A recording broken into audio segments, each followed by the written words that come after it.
يا أيها الذين آمنوا إذا نودي للصلاة من يوم الجمعة فاسعوا إلى ذكر الله وذروا البيع ذلكم خير لكم إن كنتم تعلمون. الحمد لله رب العالمين، والصلاة والسلام على سيدنا وحبيبنا محمد وعلى آله وأصحابه أجمعين. ئیمانداران و خواناسانی بەڕێز، خوای پەروەردگار لە وەصفی پێغەمبەری سەروەرماندا صلی الله عليه وسلم دەفەرموێ: وإنك لعلى خلق عظيم. بەڕاستی ئەی محەممەد صلی الله عليه وسلم تۆ لەسەر ڕەوشتێکی یەکجار بەرزی. کەواتە ڕەوشت بەرزی قیمەی ئەخلاق زۆر شتێکی بەنرخە، بۆیە خوای پەروەردگار لەناو هەموو وەصفە جوانەکانی سەروەرماندا بە ڕەوشتی بەرز باسی دەکا. ئێمەش لەم وتارەدا پشتیوان بە خوای پەروەردگار باسی ڕەوشتی جوان دەکەین. نەواسی کوڕی سەمعانی ئەنساری کە خەڵکی مەدینە بوو پرسیاری لە پێغەمبەری خوا کرد صلی الله عليه وسلم لەبارەی چاکە و خراپەوە. چاکە چییە ئەی پێغەمبەری خوا صلی الله عليه وسلم؟ پێغەمبەری خوا فەرمووی: البر حسن الخلق. ڕەوشتی جوان چاکەیە. هەر شتێک ڕەوشت جوانی بێ، ئەخلاقێکی پەسند بێ، دڵنیا بە لای خوای گەورە بۆ تۆ بە چاکە نووسراوە. واتە پێشەوە سەحابەکان وا حاڵی بوون چاکە بەس سەدەقات و خێر و خێراتە. سەروەر ڕاستی کردەوە، ڕاستە ئەمانە چاکەن، بەخشندەیی ئەوەی کە هەتا بەشی هەژارانی لێ بدەیت، بەڵام ئەمە بە هەموو کەس ناکرێ. شتێکی عامی پێوتین کە بەشی هەموومان بکە. فەرمووی حسن الخلق، ڕەوشتی جوان پەیوەندیدار نییە بە دەوڵەمەند و هەژارەوە، بەدەسەڵاتدار و بێدەسەڵاتەوە. هەموو مرۆڤێک دەتوانێت ڕەوشت جوان بێ، کەواتە هەر شتێک ڕەوشتی جوان بێ چاکەیە. فەرمووی: والإثم ما حاك في صدرك وكرهت أن يطلع عليه الناس. حەدیثەکەی ئیمامی موسلیم لە صحیحا ڕیوایەتی کردووە. فەرمووی خراپەت چییە؟ تاوان و گوناه هەر کوشتن نییە، هەر زینا نییە، هەر خواردنی ماڵی خەڵک نییە. فەرمووی گوناه، زۆر کەس دەپرسێ مامۆستا تۆ بڵێ فڵان شتە گوناه بێ، تۆ بڵێ حەرام بێ.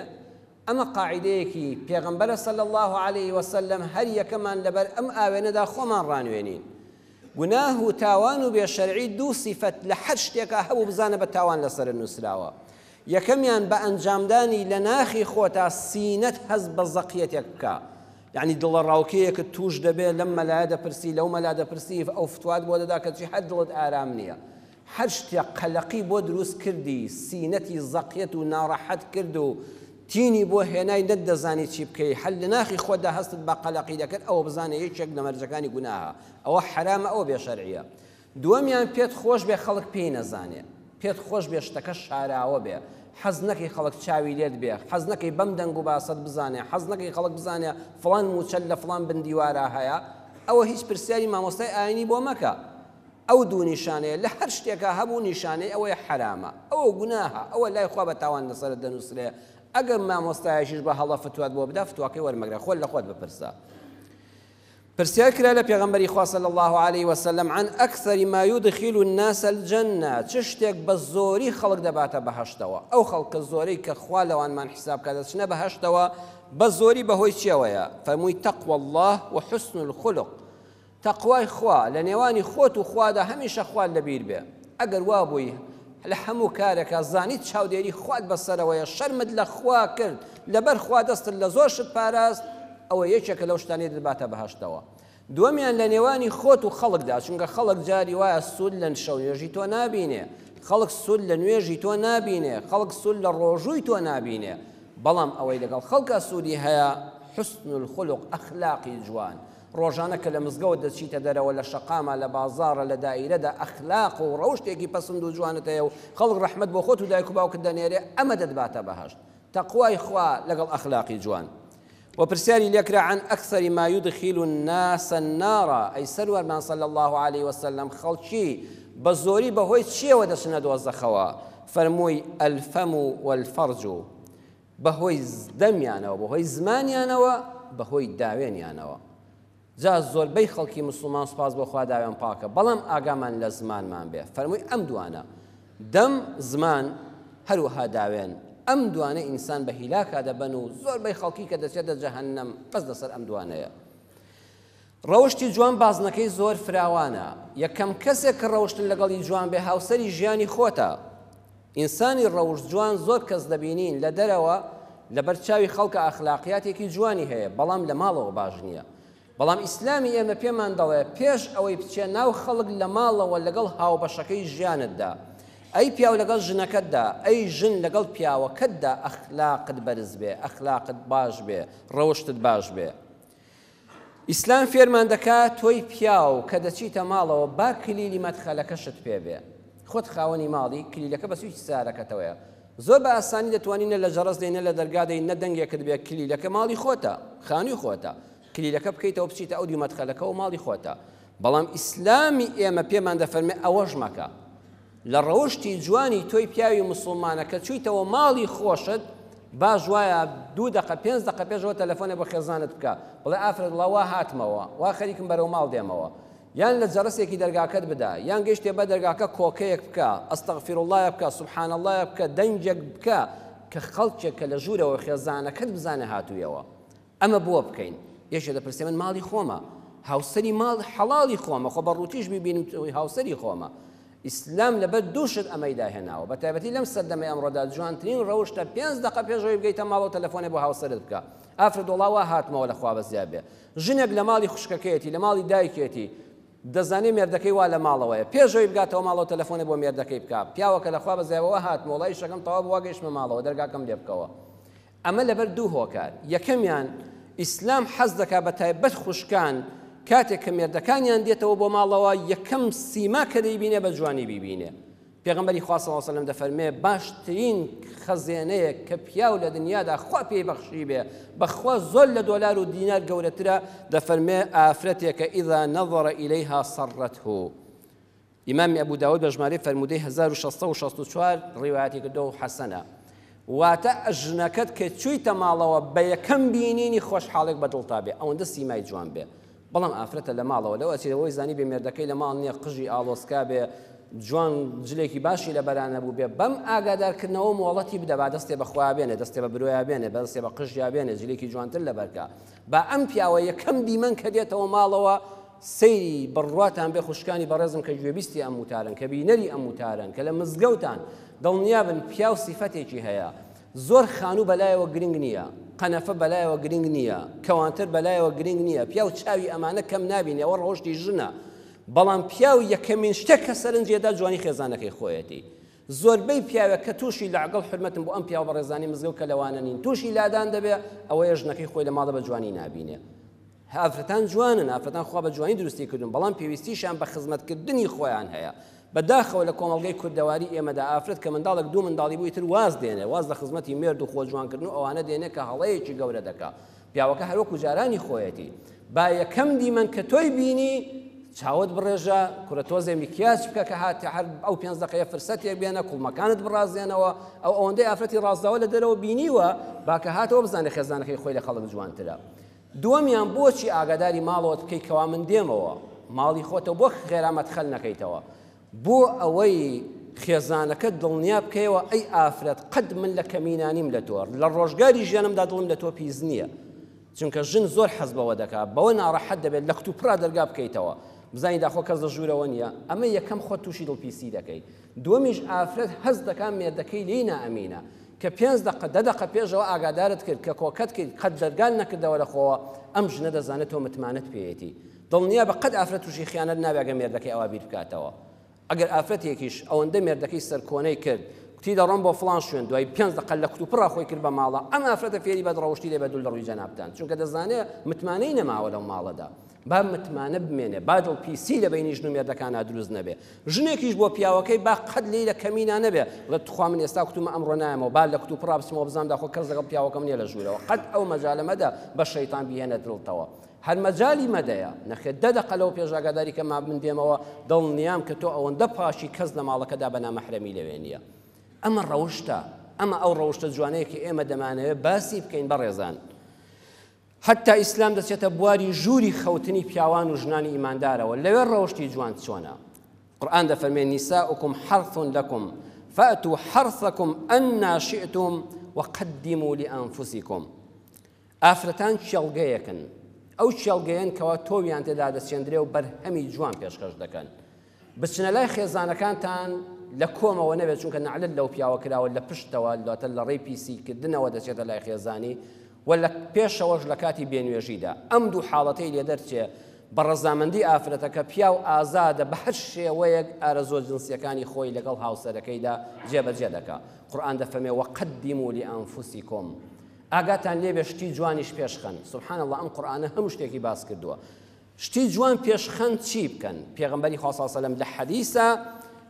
ئەمەی بۆ ئێمەشی کردوتەوە دەفەرمێ لا يقع أحدكم على زوجته كما تقع بهيمة على بهيمة ولكن يبدأ بالملاطفة والمداعبة أي پیاو ژنی مسلمان کە چوونە ژووری خەوتنەوە ویستان سەرجێگایی بکەن چۆن ئاژەڵ لە ڕووتان پەلاماری ئاژەڵێکی مێدەدا و سواری دەبێ و دەچێتە لای ئاوا مەکەن ئەوە لە ئینسان ناوەشێتەوە ئینسان دەبێت زەوقی سەلیم بێ ڕەوشتی بەرز بێ ڕەوشتی بەرزی ئەوێ چۆنە دەفەرمێ پیا و ژن پێش ئەوەی کەوا کاری جنسی و سەرجێگا بکەن ئەبێ دووشت بکەن المولاتەفە واتە لاواندنەوەی یەکتری لاواندنەوە ئامێزکردنەوە قسەی هەز بزوێن و سەرنجڕاکێش بۆ یەکتر دووەم ملاعەبە واتە دەستبردنی پیاو بۆ ئەو ئەندامە ناسکانەی خێزانەکەی کە ئارەزوەکانی دەجوڵێنێ پێغەمبەری ئێمە صلی الله علیه و سلم ئەمەی بە ڕەوشتی جوان زانیوە ئێمە کە دەڵێن ڕەوشتی جوان خەڵک وازانە کابرا زینانەکە ڕەوشت جوانە نەخێرە بێت لەگەڵ ناو ژووری نووسنەکەشیا لەو کاتەدا کە هیچ کەسێ ناتوانێت ئەم دوانە ببینێ دەبێت ئەم دوانە بەیەکەوە ڕەوشتیان ئاوا بێ وەکو ئاژەڵ پەلاماری یەکتر نەدەن تەنها حەز تێرکردنێکی کاتی بێ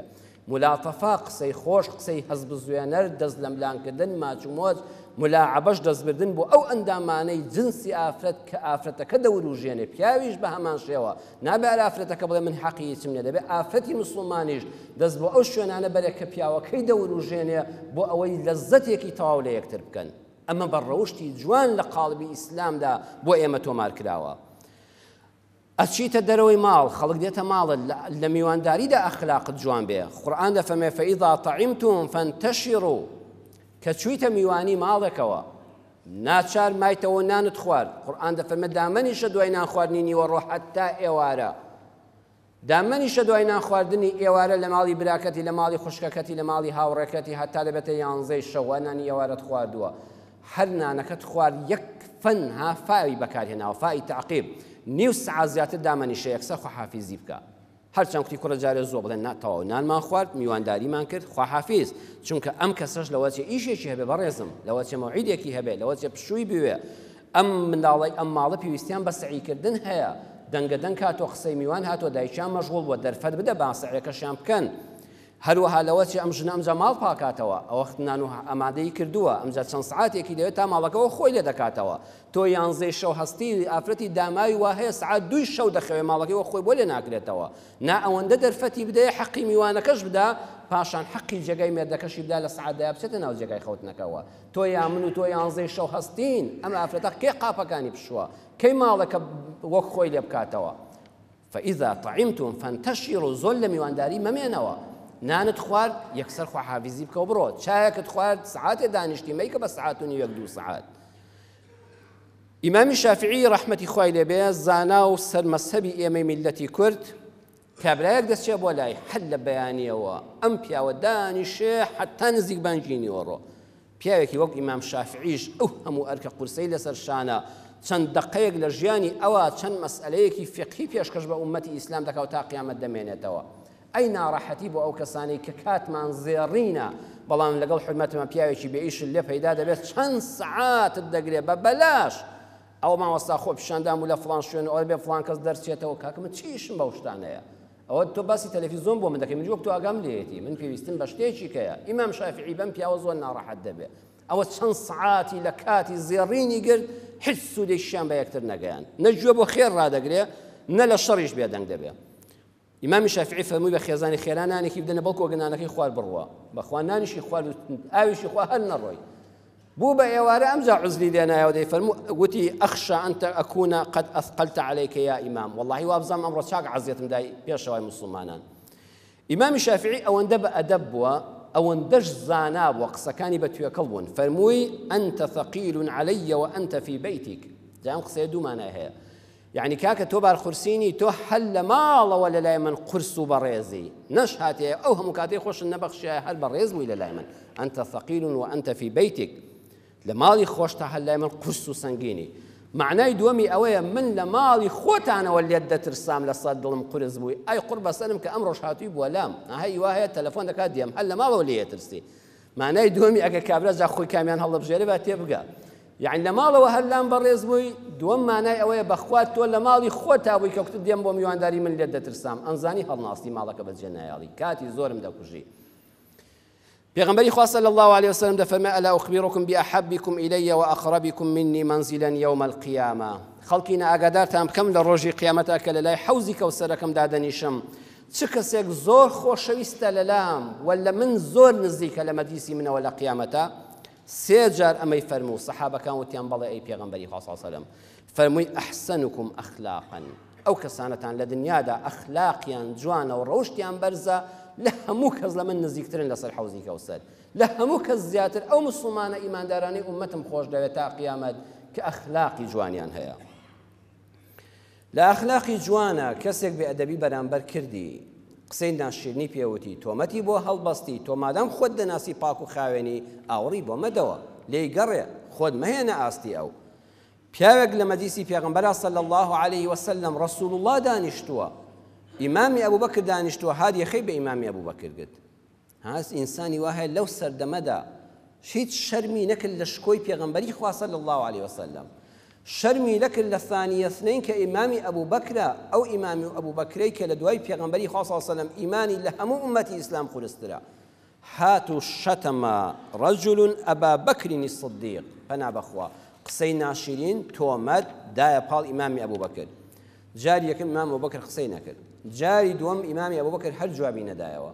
هەر لە سەری ڕۆی کابرا ناپیاو ئیمامی ئەبوبەکر وەکو بە شەرێک ناچار بوو جاری سێم کوڕە فەرمووی هەر نامرد ئەوە تۆ عیب ناکەی لە خزمەت پێغەمبەر ئەم سەحاباندا ئەم تۆمەتانم دەخەیتە پاڵ جوابی دایەوە پێغەمبەری خوا صلی الله علیه وسلم یەکسەر هەستا و مەجلیسەکەی بەجێهێشت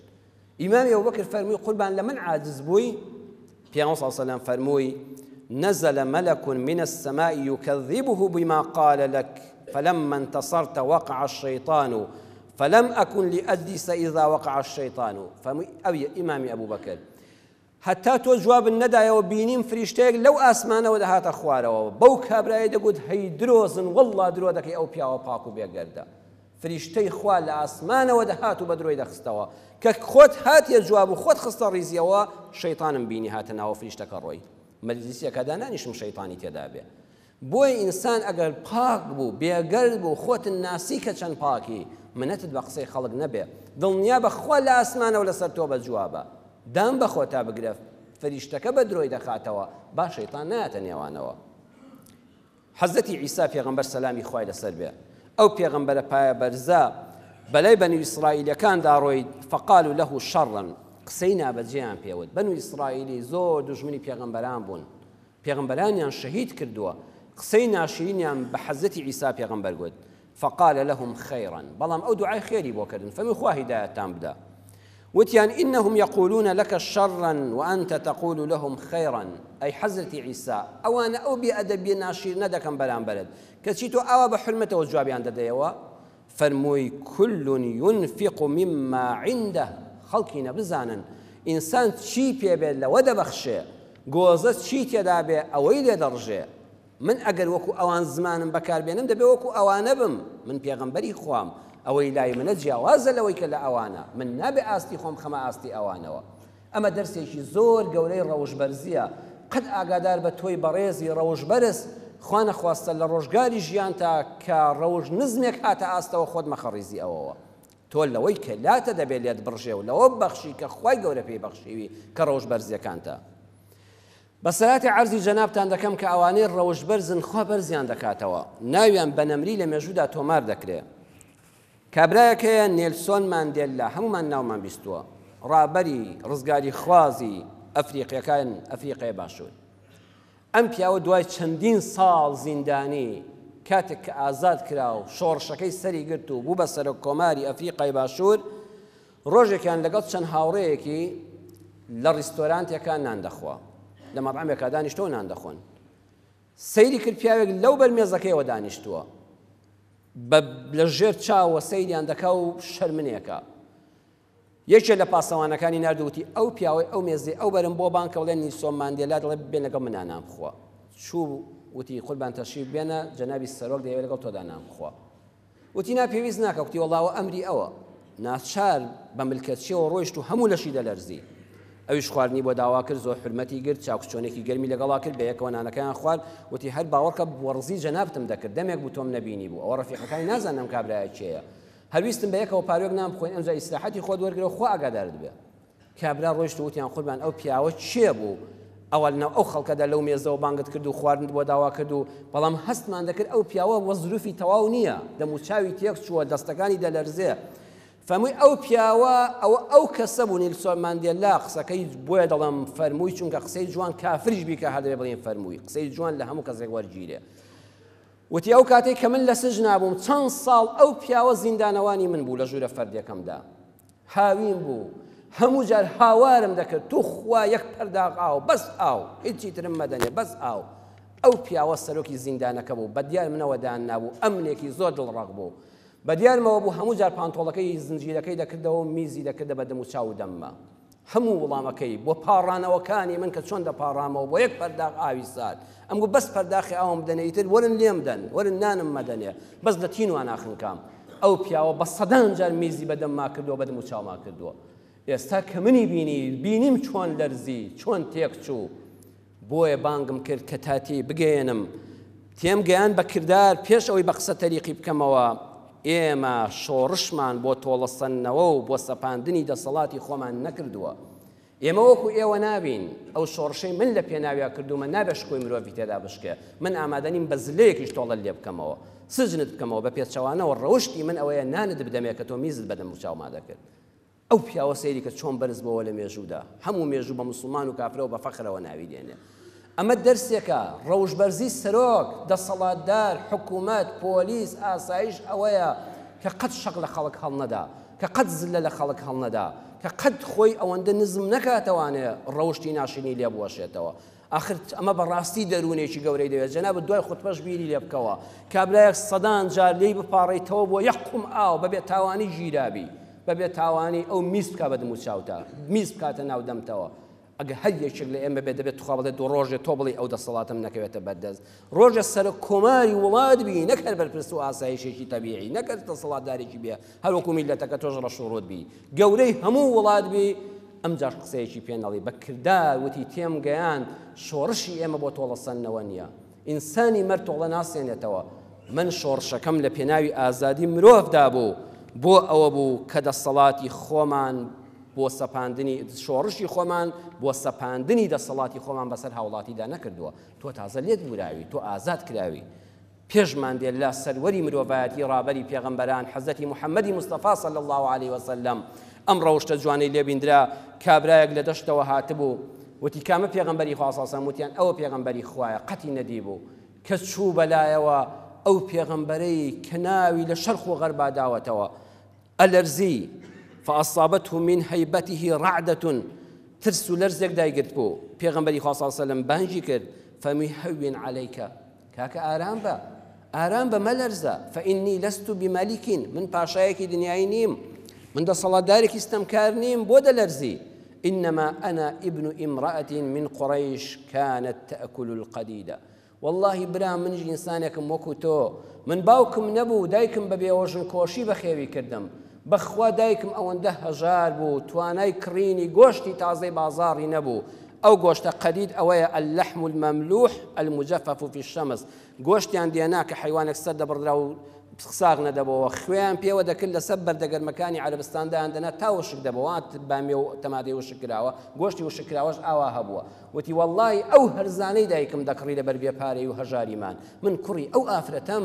ئیتر بۆ دەلەرزی بۆ ڕەنگت تێک دەچێ منیش ئینسانم وەک تۆ خوا پلەی پێغەمبەراتی پێبەخشیوم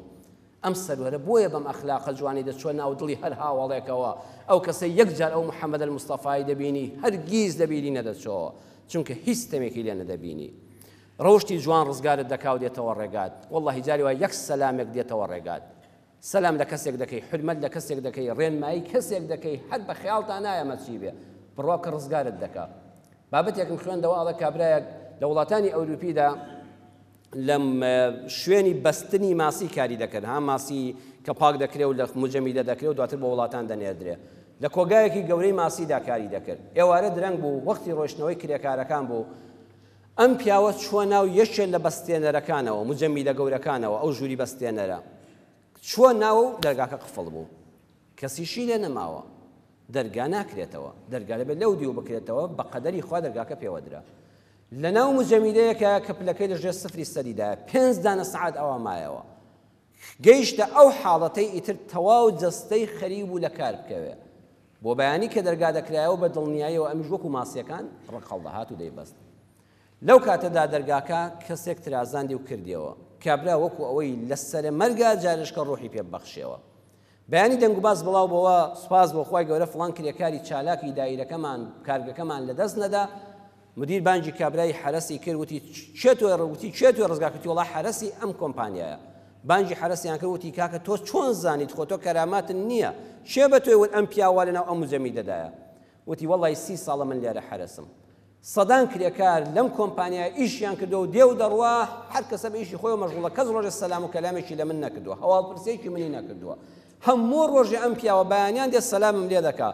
ئێوارە لەش ساغیم پێ دەڵێ لەش ساغ بەکارەکەی تۆش پیرۆزە بە قەدەر ئێمە دەستخۆشیم لێ دەکا حرمەتم لێ دەگرێت یەکەم کەسێکە کە سەلام و کەلامی لەگەڵ ما هەیە و بە چاوێکی ڕێزەوە سەیرم دەکا ئێوارە چاوم هەر لەسەرەوە بوو بێ مەرحەبا یەکەم کا هەر دیار نەبوو خوا بەیانی بینیم کە ڕۆیشتە کارگەوە بۆ ئێستا دیار نییە دڵم خوڕپەیەکی پێدا هات شتێکی لە نەهات بێ گەڕام سەیدەکەم لەو مجەمیدەیە گیری خواردووە سبحان الله ئەو سەلامە کەم حسابێکی بۆ نەکردووە جارش کرد ژیانی پێبەخشیەوە بۆیە ڕەوشتە جوانەکان فریاد دەکەوێت ئەخلاقی ناشیرنی ژوایە ئەخلاقە ناشیرنەکان کە ئیسلام نەهی لێکردوون خۆشەویستانم هەر ئەوە نییە بمان باتە جەهەنەم هەر لە دنیادا دێتەوە ڕێگات کابرایەکی مرود کەسێک پۆلیسی هات و چۆی سەر جادەکانە و باسی خۆی دەکا ئەڵێ موچەم خراپ بوو هاوسەرم هەبوو لەگەڵ مناڵێکە خانووی خۆم نەبوو کرێچی بووم بەڵام سەمع و ڕێزم لە دایرەکەدا هەبوو بە دەستپاک و بەرتیل وەرنەگر ناسرا بووم پێشنیوەڕۆیەک کە دەوامی ڕسمیم بوو لەسەر فلکەیەک وەستا بووم شۆفێرێک زۆر بەنابەرپرسانە بەردەم ماتێپەڕی بە ماتۆڕەکە بە شوێنی کەوتم و گرتم سەی دەکەم تەواو سەرخۆشە پشکنینم بۆ کرد بۆ ئامێریکە پشکنینی ئینسانی سەرخۆشی پێدەکرێت ڕادە بە دەرخواردبوویەوە زمانی لاڵ و وێڵ قسەی دەکرد ئیجازە و سەنەوەکەیم لێستاند ویستم غەرامەی بکەم بۆی بنووسم سیارەکەی لێبستێنم $100 لە جیفانی دەرهێنا و دایمێ وتی ئەو $100 بگرەوە لێم گەڕێ بە زمانێکی لاڵەپەتەوە قسەی دەکرد و چاوەکانی سوور بوو وتم ئەو پارەیە ئەگەر ئەم $100 عەرەقت پێوە بکردایە عەرەق نەدەخواردەوە پێی خۆت سەرخۆش نەدەکرد و ببەرتیلیش نەدەدا بە من لێم وەرنەگرت وتی وەری بگری باشترە خۆ من هەر $100 ترم ناڕۆ پارەکەش گرنگ نییە نازام چۆن نەفسم خەڵەتە چۆن ئەو ئینسانە من ئاگام لە خۆم نەما ئەو $100 کوڕکتم دەی خۆمە هەر تازە بژگیرە دەوڵەمەندە نەفسم شەیطان ئامۆژگاری کردم بەریدا ئەمە تۆ محتاجی ئەوە سەری مان کاتۆ کرێیە ئەوە پارەکەت وەرنەگرتەوە بۆیە بەڕێزان هەر وەختێ موچە لە وەختی خۆی دانەدرا گەندەڵی ئیداری لەوە دروست دەبێت مرورێک ئەگەر معاشی فول بێ مامۆستایەک معاشی فول بێ کارمەندێکی تەندروستی هەر موەزەفێک پارەی باشی بدەیتێ دڵی بە ئیشەکەی خۆشە ئیشی جوان پێشکەش دەکات بەڵام کە گیرفانی خاڵی بوو کە کرێچی بوو کە مناڵەکانی محتاج بوون تۆڵە لە من و تۆی هاوڵاتی دەکاتەوە گەندەڵی ئیداری ئالەوێەوە دروست دەبێت کە مۆزەف دڵی بە حکومەتەکە خۆش نییە بە موچەکە خۆش نییە بۆیە کاتێککە حکومەت دەرگایەکی خێر لە میلەت بکاتەوە لە میلەتی نەکردوێتەوە یەکەم جار لە خۆی کردوێتەوە کورسی دەسەڵاتی خۆی ناکەوێتە مەترسیەوە ئیدارەکە فەساد نابێ و گەندەڵ نابێ ئەڵە کەبیرم لە وەزعی خێزان و منداڵم و کرێچێتێکم دەکردەوە $100 وەرگرت و بەدزیەوە خستمە ژیفان و کابرامی زندە ئەمە کارێکی ناشیرینە ئەمە ڕەوشتێکی ناشیرینە برایەکی بەرپرسی مرور نابێ فەرقی ئەم و ئەو بکە ئەبێ ڕێز لە هەموو کەس بگرێ حتا کابراایەک سەرپێچی یاسای کرد من ئامۆژگاریم بۆ برایانی پۆلیسی هاتوچۆ هەیە لە خەڵک تووڕە مەبە سەمعی خەڵک مەشکێنە بەڵێ وەڵڵاهی برام لە تۆ ناڕەحەتترم ئێستا تۆ غەرامە بکەم بەڵام بە ئیزنی خوامە بە قازانستە من ئەگە بەڕێزێکی وەک تۆ غەرامە نەکەم مامۆستایەکی ئاینی غەرامە نەکەم و حاکمێک نەکەم و پێشمەرگەیەک نەکەم و عەمیدێک و لیوایەکی عەسکەری نەتوانم غەرامە بکەم چاکەوا بێتە سەڵاتم هەر بەسەر فەقیر و هەژارەکەدا بەخوا ئەویش نەکەم وڵات دەبێتە پاشاگەردانی تۆ پیاوێکی بەڕێزی ئینشاءڵڵا لە شانت خۆش بێ نەک بە تووڕێەوە ئیجازە و سەنەوێکە تو بێ حرمەتی پێ بکەی هیچ کەس بێ حرمەتی پێ قبوڵ نییە ئەویش بەڕووتا دەتەقێتەوە ئەڵێ ئەو پارەیەم خستە گیرفانمەوە هەڵەیەکی گەورەم کرد یاسام شکاند بەرتیلم برد بۆ ماڵ و منداڵەکەم بەڵام نیو سەعاتی پێ نەچوو زەنگی موبایلەکەم لێدا دەوامی دوای نۆڕۆی کچەکەم دەستی پێکرد بوو ئەو کچە پشکۆلم کە تازە چوو بۆ مەکتەب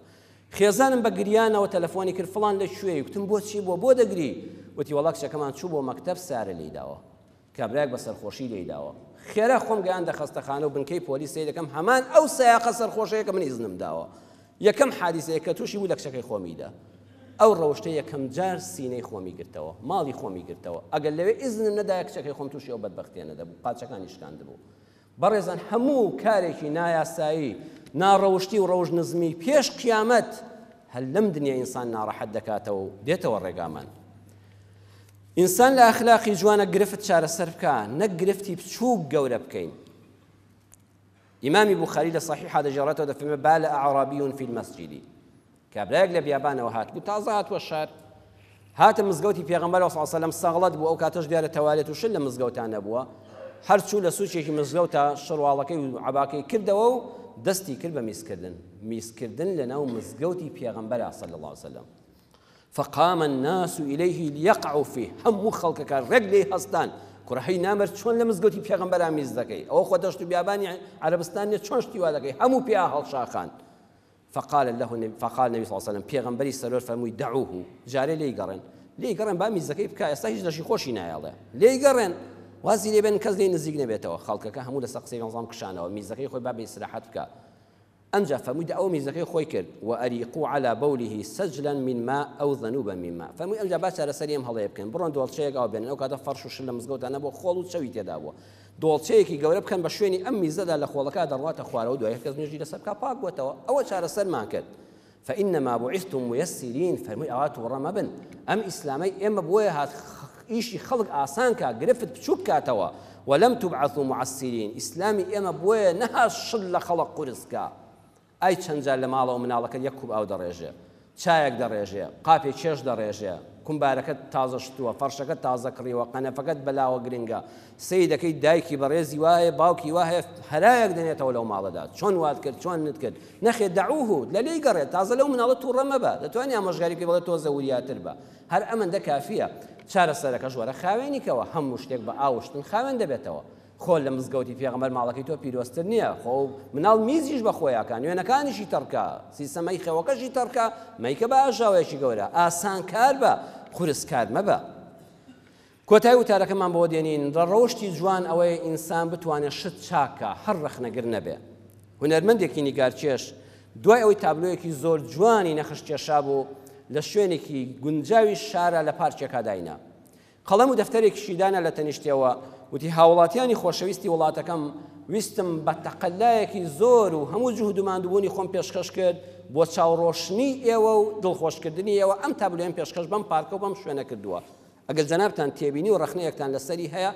لەم شوێنەدا لەم دەفتەرەدا تۆماریکەن یەک دوو ڕۆژ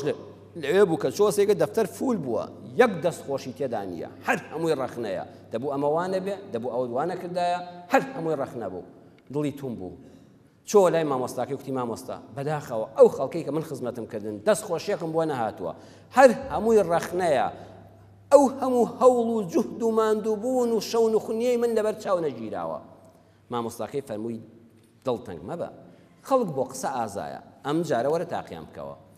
هەموو ڕەنگەکان لەگەڵ چەند فڵچەیەکە بەرە لە بەردەمی تابلۆکە داینەوە بە قەتعەیەکی گەورە بنووسە هەر بەڕێزان و خۆشەویستان ئەمە بۆ خزمەتی ئێوە و چاوڕۆشنی و دڵفێنکی ئێوە لێرەدانراوە تکایە هەر کەسێک لەم تابولەیەدا لەم وێنە جوانەدا سەرنج و تێبینیەکی هەیە بەم ڕەنگانە و بەم فڵچانە دەستکاری بکە و هەڵەکەمان بۆ ڕاستکاتەوە دوو سێ ڕۆژ لەوێ بوو یەک نوکە قەڵەم دەستکاری نەکرا هاتەوتی مامۆستا ئەزانی کەس دەستکاری هیچی نەکرد و کەس هیچی نەوتووە ئەوی جوتی کوڕی خۆم ئاوایە ڕەخنەگرتن زۆر ئاسانە بەڵام چاککردن بە هەموو کەس ناکرێ هەها بۆ قسەکە یەک دەفتەر پڕکرایەوە بەڵام بۆ چاکردن و ئەوەی کەوا بە فڵچەکە بکرێ و وەک تۆ شتێک یەک شتی بچووک چاکەن یەک کەس ئامادە نەبوو دەستکاری شتێک بکە بۆیە لە ڕەوشتە جوانەکانە پێشەوەی هەر ڕەخنەگر بین هەوڵ بدەین بەشێک لە چاککردنیشمان بەرکەوێ و ئەو مەسئولیەتە بخەینە سەر شانی خۆمان داواکارم لە خوای پەروەردگار یا ڕەبی خۆیان لە ڕەوشت جوانان حیسابمان کەی بەهۆی ڕەوشتی جوانەوە دەفتەری ئەعمالمان لە قیامەتا خورسکەی لەگەڵ پێغەمبەری سەروەر بە کە پێشەوەی ڕەوشت جوانانە حەشرمان کەی و بەر شەفاعەتی ئەو زاتەمان خەی یا شافی یا الله یا ڕەحمان و یا ڕەحیم یا ڕەبی خوا یا ئەکرەم الئەکرەمین شیفای نەخۆشەکانمان بدەی هەموو ئەوانەی نەخۆشی جەستەییان هەیە هەموو ئەوانەی نەخۆشی دەرونیان هەیە یا ڕەبی خوا ڕەحمیان پێ بکەی ئیسلاحی حاڵمان بکەی ئاژاوی خێزانیمان بۆ چارەسەرکەی دەرگای ڕەحمەتی خۆتمان لێ بکەیەوە یا ڕەبی خوا ئەو کەسانی دەستکورت و هەژارن خوا دەرگای ڕەحمەتی خۆتیان لێ بکەیەوە کوردستانمان پارێزراوکەی ئەو کەسانەی خێری کوردستانیان دەوێ مۆفەقیان کەی ئەو کەسانەی چاکن چاکتریان کەی ئەوانەی لار و لەوێرن خوا هیدایەتی هەموو لایەکمان بدەی عاقبەتمان بەخێر بجێڕی آمین آمین والحمد لله رب العالمين يا أيها الذين آمنوا إذا نودي للصلاة من يوم الجمعة فاسعوا إلى ذكر الله وذروا البيع ذلكم خير لكم إن كنتم تعلمون